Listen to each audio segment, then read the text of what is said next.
রক্তদান শিবির কেন্দ্র করে গত 2 দিন আগে যে ঝামেলাটা হলো আমরা সকলেই অবগত আছি। বিশেষ করে অঞ্চল কমিটির সামনে যে ঘটনাটা ঘটেছে আমরা সকলেই জানি। আমাদেরকে খেয়াল রাখতে হবে, ভালো কাজে বাধা দিতে আসছে, এর মোকাবিলা কিন্তু আমরা ওদের মতন ওই গেট পুড়িয়ে গেট ভেঙে দিয়ে মেরে ধরে এই সমস্ত কাজ করবো না। আমাদের কাজ হবে সংবিধানকে সামনে রেখে, আইনকে সামনে রেখে এর প্রতিরোধ করতে হবে। আমাদের টার্গেট রক্তদান, অর্পণ শিবির। রক্তদান হচ্ছে মহান দান, জীবনদান যারে বলা হয়। সে রক্ত হতে পারে বিজেপি কর্মীর কোনো একটা বাড়ির পরিবারের সদস্যরা লাগতে পারে, সিপিএম এর পরিবারের সদস্যরা তৃণমূলের পরিবারে রাখতে পারে। এরা এই নোংরা মন মানসিকতার জন্য আজ ভাঙড়ের ওদের এই অবস্থা। এবং সোশ্যাল মিডিয়া আমরা জানি এই ভিডিও প্রকাশ হওয়ার পরে কমেন্টের উপরে কি চর্চা মানুষ চলছে, এদের একদম ভয় খাওয়ার দরকার নেই। ভাঙড়ে আমাদের যথেষ্ট আমাদের ফেভারে মানুষ আছে, সাধারণ মানুষ আছে এবং ভগবানপুরেও মানুষ আছে। নেতৃত্ব যারা আছে তারা যেভাবে চালাবে সেইভাবে চলতে হবে, ভয় খাওয়ার কোনো দরকার নেই। সর্বোপরি আমাদের প্রিয় বিধায়ক নওশাদ সিদ্দিকী মহাশয় ভাঙড়বাসীর সঙ্গে আছে, আইএসএফ এর কর্মীদের পাশে আছে। ভয় খাওয়ার কোনো দরকার নেই। আমরা সকলে জোটবদ্ধ ভেবে, ঐক্যবদ্ধ ভেবে আমাদের যে কাজ, আমাদের যে নিশানা, আমাদের যে চিন্তাধারা, সেটা আমাদের স্বপ্ন পূরণ করতে হবে। এটা হচ্ছে আমাদের মূল টার্গেট। তার জন্য আমাদের কিন্তু ঐক্যবদ্ধ দরকার। কোনো একটা জায়গায় ঘটনা ঘটে গেল, আমাদের অঞ্চল নেতৃত্ব যেইভাবে যে অবস্থায় ডিসিশন দেবে, বার্তা দেবে, সেই মোতাবেক আমাদের ছুটে আসতে হবে। কেন ডেকেছে কি ভিতরে অনেক সময় দেখা যায় পরিস্থিতির উপরে দাঁড়িয়ে অনেক সময় অনেক কিছু ডাকতে হয়, আলোচনা সভা ডাকতে হয়, কোনো জায়গায় একত্রিত হতে বলতে হয়। এখন কোন ভেবে খবর এসছে না এসছে এইসব দেখলে হবে না। যে আমার ওপরে অমুক এসছে বলিনি আমি যাবো কেন, বা সে যায় না কেন আমি যাবো কেন। কোনো ঘটনা ঘটনা ঘটে গেল, দেখা যাচ্ছে আমি কর্মক্ষেত্রে বা কোনো ব্যক্তিগত কাজে কোনো বাইরে চলে আসি, তাহলে আমার অবর্তনে যারা আছে, আমার নিজের তারা কর্মীরা, তারা এসে সেই জায়গাটা দাঁড়াবে না। এইটা কিন্তু আমাদের খেয়াল রাখতে হবে। তাহলে দেখতে পাবে বিরোধীরা যারা আটকাতে চাচ্ছে আর আগামীতে আটকাবে না। যদি আমাদের যে স্বপ্ন, আমাদের যে চিন্তাধারা যদি আমরা ঠিকঠাক ভেবে আগামী 23 তারিখে বাস্তবায়ন করতে পারি, আর কোনোদিনই তো এরকম রক্তদান শিবিরে ওরা বাধা দেবে না। এটা প্রত্যেককে খেয়াল রাখতে হবে। এবং আমি বলবো মায়েরা, বোনেরা বেশি বেশি করে রক্তদাতা আনার জন্যে গ্রামের যে আমাদের বুথ কমিটি বিগত দিন হয়েছে, তাতে কম করে 2জন করে মহিলা সদস্য আছে, তাদেরকেও ডাকো, তাদেরকে বার্তা দাও যে ভাই কি, বোন কি, ভাবি কি, চাচি, তোমরা যে আমাদের বুথের দায়িত্ব আছে মহিলা টিমের, তোমাদের কাজ হলো তোমাদের 2জনের সঙ্গে আর 18 জন, অর্থাৎ 20 জন জোগাড় করতে হবে। 20 জন না হয় অন্তত আর 8 জন বলতে 10টা ডোনার কিন্তু তোমাদের দায়িত্ব নিয়ে যেতে হবে। তোমাদের জন্য আমাদের বুথের থেকে অমুক মোড় থেকে কি, অমুক চায়ের দোকানের সামনে থেকে কি, অমুক স্কুলের সামনে থেকে গাড়ি ছাড়বে, এই 10টা মহিলা তোমাকে নিয়ে যেতে হবে। এবং সেই 2জনকে এই 10 জনের গাইড করার দায়িত্ব দাও, তাদের আশা থেকে নেওয়া এবং রক্ত দিয়ে বাড়ি যাওয়া পর্যন্ত সম্পূর্ণ দায়িত্ব। এইভাবে যে দায়িত্ব ভাগ করে করে নেওয়া গিয়েছে, কারোর উপরে কোনো চাপ পড়বে না, অথচ আমাদের কাজ ঠিক জায়গায় গিয়ে পৌঁছবে এবং সর্বোচ্চ রেকর্ড গড়ে হবে বলে আমার মনে করছি। আর আমি আপনাদেরকে বলবো, আপনারা সকলেই রক্তদানের দিকে খেয়াল রাখেন। অনেকটা লেট হয়ে গিয়েছে আমাদের এই আজকে যে আলোচনা সভাটা, আজ থেকে আরো 2-4 দিন আগে অঞ্চল কমিটি আলোচনাটা দেখে সেরে নেওয়া দরকার ছিল। যাই হোক, শর্ট টাইম হয়ে গিয়েছে, কেউ আর ঘুমিয়ে থাকবেন না। হচ্ছে হবে কুকুনি এরকম কথাবার্তা কেউ বলবেন না। কাল পরশুর ভিতরে প্রত্যেকটা বুথ ধরে মিটিং করো, সেখানে যারা অঞ্চলের দায়িত্বে আছে 2-1 করে তাদেরকেও ডাকো, তারা গিয়ে অঞ্চলের রক্তদান শিবির তারা কি প্রস্তুতি নিয়েছে বুথ স্তর কর্মীদেরকে সামনে বলুক, তাহলে বুথের কর্মীদের মনোবল বাড়বে।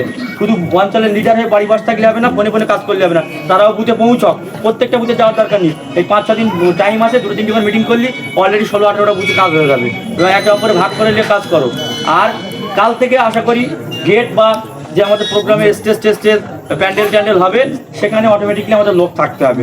প্রত্যেক বুথ থেকে 2-3 করে এটে অটোমেটিক 60-70-100 জন করে যেন আমাদের ছেলেরা থাকে। বিরোধীদেরকে দেখাতে হবে ভাঙড়ের, ভগবানপুরের সাধারণ মানুষ নওশাদ সিদ্দিকীর সঙ্গে আছে, আইএসএফ এর সঙ্গে আছে। এই দায়িত্ব যারা আছে তারা 3 জন ঘুরবে, আর বাকিরা যাদের সেই কর্ম করবে, এটা হবে না। নিজেদের কাজ মনে করে নিজেদেরকে একটু সময় দিতে হবে।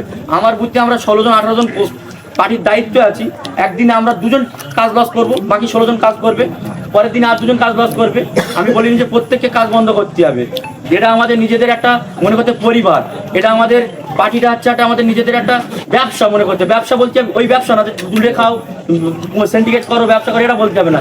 এর পিছনে আমাদের সময় দিতে হবে। সময় বলতে কি, আমরা যেরকম একটা গাছ বসালে তার পিছনে চর্চা করতে হয়, পানি দেয়, জল দেয়, সার দেয়, মাটি দেয়, ঠিকঠাক হচ্ছে কিনা।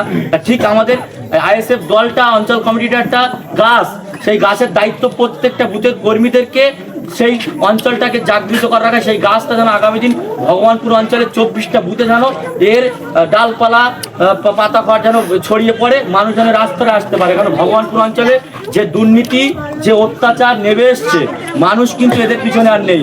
মানুষ বিকল্প হিসাবে বিগত 2021-এর বিধানসভায় ভগবানপুর অঞ্চলে আমরা কিছু কম বেশি 2100 থেকে 2200 ভোটে বিধায়ক নওশাদ সিদ্দিকীকে লিড দিতে পেরেছিলাম। ব্যতিক্রম 23-এ কোনো একটা সমস্যার জন্য আমরা ঠিকঠাকভাবে দাঁড়াতে পারিনি। 2400 ঠিকঠাক সুযোগ ছিল, কিন্তু সন্ত্রাসীদের হাতে হয়েছে। আগামী দিন না জানে হয় 21-এ যখন ইউনিট ছিল প্রত্যেকটা বুথ ধরে ধরে সেই ইউনিট রাখতে হবে, কারণ আর কয়েক মাস পরই আসন্ন 26-এর নির্বাচন আসতে চলেছে। আমরা জানি ভাঙড়ের মাটিতে আমরা যারা রাজনীতি করছি, আমরা প্রত্যেকের জায়গায় দাঁড়িয়ে কঠিন পরিস্থিতির উপর দাঁড়িয়ে আছি।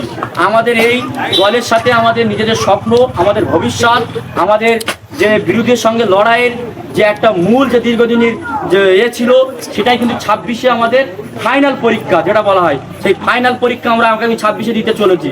অর্থাৎ এই রক্তদান শিবিরটা মনে করবেন না যে শুধু রক্তদান শিবির, এটাও কিন্তু রাজনীতির একটা বড় একটা প্লাস পয়েন্ট। এই রক্তদান শিবির যদি আমরা প্রত্যেক বুথ থেকে 20 জন 30 জন 50 জন করে আনতে পারি, তাহলে মনে করবে এই বুথে 50 জন আসলে এর সঙ্গে আরো 700-800 লোক আছে। এইটা কিন্তু আমাদের খেয়াল রাখতে হবে। অর্থাৎ যে আমি এইছি, আমার বুথ কমিটি কে আসলে না রাখতে পারে, অঞ্চল কমিটির সামনে ঘুরে ভলেন্টিয়ারি 5 জন ব্যাস পেয়েছিল, 5 জন ঘুরে বেড়াবো, আর আমাদের পিছনে যে 30 জন 40 জন আসার কথা ছিল, তারা তো অঞ্চল কমিটি চেনে না, তারা তো খোঁজ নেবে না। এইরকম কিন্তু ভাবলে হবে না। আমাদের দায়িত্ব থাকবে যেমন অঞ্চলে কাজ করব, এবং আমাদের পরবর্তীতে বুথের নেতাদেরকে বলবো তোমরা গুছিয়ে ভাই নিয়ে এসো, তাদের সঙ্গে সুসম্পর্ক। আরও খেয়াল রাখতে হবে সমস্ত কিছু যেন আমাদের সম্পূর্ণ হয়। ভগবানপুর অঞ্চলের কাজ খারাপ হলে ভগবানপুর অঞ্চলে সে হাতুলিয়া হতে পারে, গাছতলা হতে পারে, তোদের অঞ্চলে গিয়েছিলাম জানি আমরা অমুক জায়গাতে একটা ডোনারে তোরা ঠিকঠাকভাবে টিফিন দিতে পারিনি, তোরা ঠিকঠাকভাবে আমাদের বসার জায়গা দিতে পারিনি, চেয়ারের জায়গা দিতে পারিনি।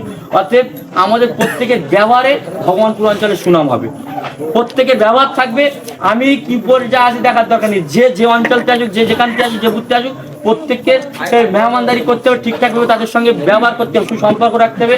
তাদের খেতে না দিতে পারলে তাদের বসার জায়গা, তাদের সঙ্গে বাবা বাসা করে কথা বলা, ভাই দাদা বলে কথাবার্তা বলা। চিনতে পারবো না, তাদের সঙ্গে ঠিকঠাক ব্যবহার করবো না, এটা কিন্তু ক্ষতি হবে। ভগবানপুর অঞ্চলের সুনাম রাখতে হবে।